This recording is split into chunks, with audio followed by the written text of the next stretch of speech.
자신이 당하는 고통을 새 친구들이 연달아 전혀 공감도 못하면서 오히려 원리 원칙의 잣대를 가지고 자기를 비난 정죄하는 그 새 친구들에게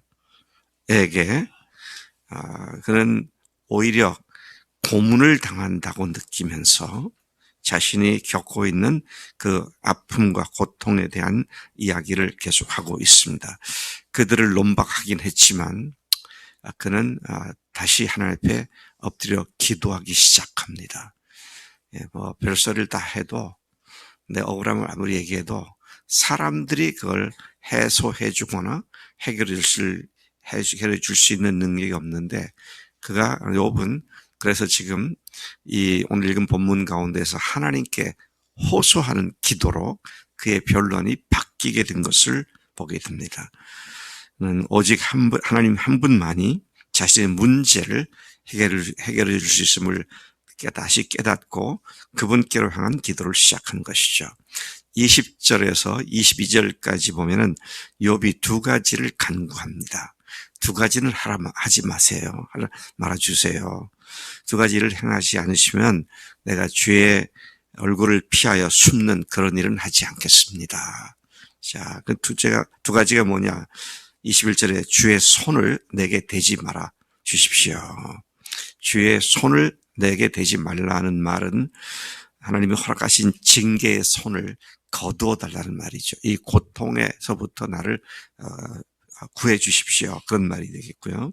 둘째는 주의 위엄으로 나를 두렵게 하지 마십시오. 자, 그래서 나를 징계하지 않으시고 위엄으로 하나님께서 나를 두려워하지 않게 않으시고 그 다음에 그러고는 주는 나를 불러 말씀해 주시고 나로 말하게 하셔서 주님과 대화하는 것을 허락해 주시면 주님을 피하지 않을 것입니다. 그런 기도를 시작합니다. 다시 말하면 이제 고통을 거둬주시고 주님 앞에 주님과의 사랑의 대화와 교제가 회복되게 해달라고 이제 그런 기도를 하고 있는 것이죠. 23절에서 27절까지 오늘 13장의 마지막 절까지 보면 그가 하나님 앞에 이렇게 말합니다. 내 죄가 얼마나 많으면 얼마나 많고 내 허물과 죄가 많으면 얼마나 많은지 좀 내게 좀 알려주세요. 내가 뭘 그렇게 많은 죄를 지었는지 하는 그런 것이 있으면 알려주세요. 그토록 고통과 고난을 당하게 된 죄나 허물이나 죄악을 알려달라고 기도합니다. 그는 죄악, 허물, 죄라는 용어들을 총동원해 가면서 자신의 전 존재가 어떤 형태의 죄악을 범한 일들이라도 있으면 알려달라고 간구를 합니다. 그 이유는 24절 주께서 욥을 향한 얼굴을 가리셨단 말을 외면하시고 얼굴을 돌리시고 그런 말이 되죠. 자신을 마치 주의 원수처럼 여기신다고 욥이 느꼈기 때문에 이런 기도를 하고 있는 것입니다. 그는 하나님께로부터 매우 비우호적이고 적대적인 대우를 받고 있다고 느꼈던 것이죠. 그는 그렇게 말을 합니다. 하나님께 마치 흩날려 뒹구는 낙엽 같고 마른 검불같이 하찮고 가볍고 하나님 앞에 도저히 저항도 할 수 없는 무기력한 자신을 왜 그렇게 놀래키시며 괴롭히신지를 여쭙습니다. 욥은 자신의 고난과 고통이 하나님의 허락하심 때문임을 인식하고 그 이유가 무엇이냐고 질문을 하고 있는 것이죠. 26절 주께서 나를 대적했다 그런 말합니다. 내가 젊었을 때에 지은 괴로운 죄를 기록해 두셨다가 그 죄과를 받게 하시고 발을 착고에 채우시고 내 모든 길과 발자취를 살펴 점검하십니다. 하나님, 이게 욥도요, 이 친구들이 말하기 전에 이미 자신의 이 고통이 혹시 언제라도 뭘 잘못해서 이런 것이 왔나 하는 것을 곰곰이 생각해 봤던 흔적을 여기서 다시 보게 되는 것입니다. 자, 그리고 이제 28절부터 14장 6절까지는 그가 뭐라고 하냐면 하찮은 인간에게 죗값을 아주 꼬치꼬치 캐물어 죗값을 치르게 한들 하나님께 그게 무슨 의미가 있겠습니까? 자, 그런 강변하는 욥의 이야기가 기록되어 있습니다. 나는 썩어 문드러지는 물건 같고 좀 먹은 좀이 씹어놓은 옷같이 부스러져 가는 존재일 뿐인데 14장 1절 보니까 인생은 짧고 걱정이 가득하며 꽃처럼 피어났다 시들고 그림자처럼 덧없이 사라지는데 그런 인생인데 이런 하찮은 것을 인간의 근본 죄성의 더러움에서 선한 것을 생겨날 수 있게 하겠느냐. 하나도 없지 않습니까? 그런 인간에게서 무슨 깨끗한 것을 기대하시겠습니까?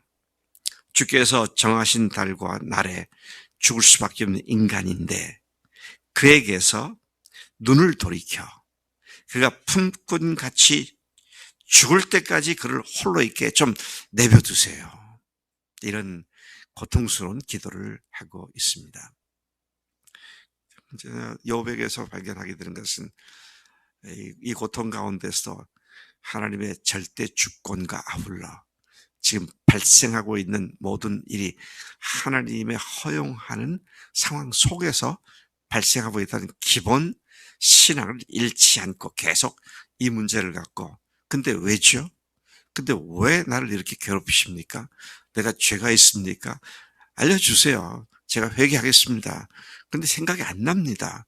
하나님, 이런 하찮은 인간을 왜 이렇게 괴롭히십니까? 이런 기도를 지금 하고 있는 것이죠. 17절부터 14절까지는요, 나무를 비유합니다. 나무는 하찮은 나무죠. 나무는 오히려 새로운 생명을 생명으로 다시 살아나는 것에 비교되는 인생의 죽음의 종말이 어떤 것인지를 대조시켜가며 하나님께 기도하고 있습니다.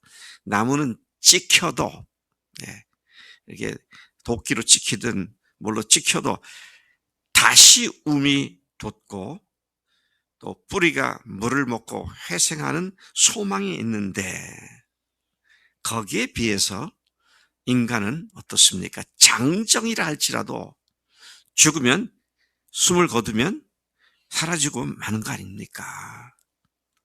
그러니 주께서 나를 죽음과 고통, 즉 주의 진노를 풀어주시고 제발 나를 좀 기억해 주세요. 또다시 말합니다. 장정이라도, 이 말이 두 번 나옵니다. 장정이라도 죽으면 그만인데 내 모든 고난의 날을 참으며 풀리기를 기다리겠습니다. 여전히 소망을 포기하지 않고 하나님 앞에 기다리겠다고 그렇게 말을 하죠. 여러분, 우리가 어려운 일을 닥치게 되면 마치 세상이 다 끝난 것처럼 느껴질 때가 있잖아요. 아, 이제는 끝장이다. 이제는 다 끝났다. 그리고 자포자기하는 마음이 생기는데 욥은 그냥 좀 어려운 문제가 아니라 자식들 다 죽었죠. 재산 다 날아갔죠. 자기 온몸이 다 상했죠. 그런데도 이 소망을 계속 갖고 있고 참 욥의 위대함이 바로 여기 있구나. 그런 생각을 하게 되는 것이죠. 15절 이하에 보면 욥은 언젠가 주님께서 자기를 불러 무죄를 변호할 수 있게 해주실 것을 기다린다는 말을 하고 있습니다. 내가 죄가 없음을 변론할 수 있게 해주실 줄로 믿습니다. 그러나 현실은, 그건 앞으로 그렇지만 현실은 주께서 내 걸음걸이를 몇 걸음을 걸어가는지를 다 세시고 내 죄를 세밀하게 조사하고 계신 것 같습니다. 자, 주께서 욥의 허물과 죄악을 주머니에 봉해 주시고 싸매시지만 심판 때 그것들을 판결을 하실 것 같습니다. 이런 말이죠. 지금은 생각나지 않게 하고 하나님께서 다 감추어 주신 것 같은데 결국은 심판할 때 그 죄값 다 치르게 하려고 그러시는 거죠. 이제 이런 생각까지 하면서 하나님 앞에 호소하고 있는 것입니다. 18절에 보면은요, 강하고 견고함을 상징하는 산과 바위는 그 자리에서 옮겨가는 것처럼 욥의 소망도 그렇게 없어지고 말 것이다. 나의 소망도 그렇게 없어지고 말 것이 아닙니까? 물은 돌을 닳게 하고 넘치는 물은 강의 티끌을 씻어 버리는 것 같이 주께서는 욥의 소망을 끊고 계십니다. 나에게 소망이 없게 몰아가십니다. 주께서 사람을 영원히 잊으셔서 떠나게 하시며 그의 얼굴빛을 변하게 하시고 쫓아보내시니 그의 아들들이 존귀케 되어도 그가 알지 못하고 비천하게 되어도 깨닫지 못할 뿐입니다. 하나님은 그렇게 나를 괴롭히시고 나를 그렇게 어렵게 만드십니다. 그러면서 22절에 다만 그의 살이 아프고 그의 영혼이 애곡할 뿐이니이다. 자식이 어떻게 되든지 이것도 알지 못하고 지금 심각한 문제는 살이 아프고 영혼이 애곡하는 상태에 있을 뿐이라고. 참 하나님 앞에 조금 더 하나님 앞에 flattering이란 말이에요. 영어의 flattering이 아첨한다는데요. 아부하거나 아첨하는 말이 아니라 있는 그대로 고통을 그대로 쏟아내고 기도하는 그의 정직한 기도. 그래서 여러분 어려운 일이 있거나 힘든 일이 있을 때 그냥 쏟아놓고 기도하세요. 하나님 이게 왜 왔는지, 혹시 내 죄 때문인지, 아니면 주님께서 더 높은 차원의 하나님의 복을 나에게 허락하시기 위해서 일시적으로 허용하신 고난인지, 자 이런 기도로 주 앞에 나아가 주님의 절대 주권과 그 모든 것을 합력하여 선을 이루게 하시는 하나님의 선하신 의도를 믿고 기도하고 나갈 때 반드시 회복시키시고, 또 오늘 말씀에서 보니까 욥이 하나님과의 사랑의 교제를 회복하기를 원하는 그 마음을 표현을 했는데, 오늘도 우리가 어느 한순간도 주님과의 애틋한 사랑의 교제가 끊어지지 않도록, 이것이 마치 지옥인 것처럼 그렇게 살아가야 한다는 것이죠. 제 외손주가 어제 3주 만에 대전에 왔어요. 그래서 어제는 좀 제가 한 1시간 반 길게 얘기 좀 했어요. 너 예수님의 십자가와 부활로 죄 용서 받았지? 그랬더니 네 할아버지. 단번에 모든 죄를 완전히 영원히 사해 주신 것을 믿는 거야? 그랬더니 네 믿어요. 그런데 말이다. 그렇게 다 깨끗하게 용서해 줬는데 앞으로 또 죄 줄 가능성이 있어 없어? 있어요. 그 죄는 어떻게 하면 돼? 말을 못 하더라고요. 말을 못 해요.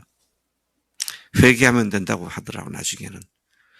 혹시 회개하지 못한 죄 있으면 어떻게 돼? 그때 말을 못 해. 그래서 제가 하나하나 차근차근 설명을 해줬죠. 네가 22년 전에 엄마 아빠한테 태어났잖아, 아들로. 그거는 네가 앞으로 엄마 아빠한테 큰 불효를 하고 잘못을 하면 엄마 아빠가 너를 낳은 적이 없다. 너는 내 자식 아니다. 그럴까 안 그럴까? 안 그러시죠. 그래, 엄마 아빠도 그런데 하나님께서 예수님의 피값으로 사신 너를 네가 앞으로 잘못한다고 이제는 너가 내 자식 아니야. 그러지 않으셔. 근데 말이다. 근데 또 죄를 지었을 때는 네 마음이 괴롭겠냐 안 괴롭겠냐? 괴롭죠. 그렇게 되면 그게 한두 번, 두세 번 쌓이게 되면 어떻게 된 줄 알아? 주님과 애틋한 사랑의 교제가 끊어져. 근데 할아버지는 경험해 보니까 그게 지옥이더라. 주님과의 사랑의 교제가 끊어지는 게 그게 지옥이더라. 그때 어떻게 해야 돼? 그때 회개해야 돼. 그 회개가 repent라고도 하지만 또 confession, 고백이라고 하는데 그는 사랑의 교제가 끊겼다고 생각될 때 빨리 하나님 앞에 교제를 회복시켜 달라고, 용서해 달라고 그렇게 기도하는 거야. 얼굴이 환해지더라고요. 이제 알겠다고. 많은 사람들이 구원의 학습을 하고 나서도 그 후에 짓는 죄가 어떻게 처리돼야 되는지를 잘 몰라가지고 계속 패배의 소리만 기도 가운데 하더라고요. 제가 이번 주 내내 했던 말로 말하면 징징거리는 삶을 살더라고요. 하나님 앞에 용서를 구하고 사랑의 교제를 회복하고 관계는 그대로 있잖아요. 교제를 회복해서 오늘 나에게 필요한 주의 음성을, 사랑의 음성을 듣고 힘있게 다시 승리하는 그런 삶을 사는 것이 오늘 그리스도인들이 허락하신 주님의 복인 줄로 믿습니다. 하나님 아버지 감사합니다. 이 아침에 욥을 통하여 그 극심한 고통 속에서도 하나님 그가 자기를 철저히 살피고 참 죄와 허물과 죄악들이 있는지 그것을 알려달라고, 또 그런 것이 없다면 왜 고통을 당하는지 주님의 주권과 주님의 절대 섭리를 믿고 구하는 그의 모습을 저희들이 봅니다. 하나님, 우리로 하여금 주님과의 관계가 한순간도, 사랑의 교제가 한 촌각도 끊어지거나 중단되지 않게 하시고 늘 주님의 사랑의 그 물결 속에 잠겨 사는 우리가 되도록 인도하시는 줄로 믿습니다. 그리하여 주님께 주시는 승리를 경험하며 주님 앞에 감사와 찬송의 예배를 드리는 매일의 삶이 되도록 인도해 주실 줄로 믿습니다. 감사하고 예수님의 이름으로 기도했사옵나이다. 아멘.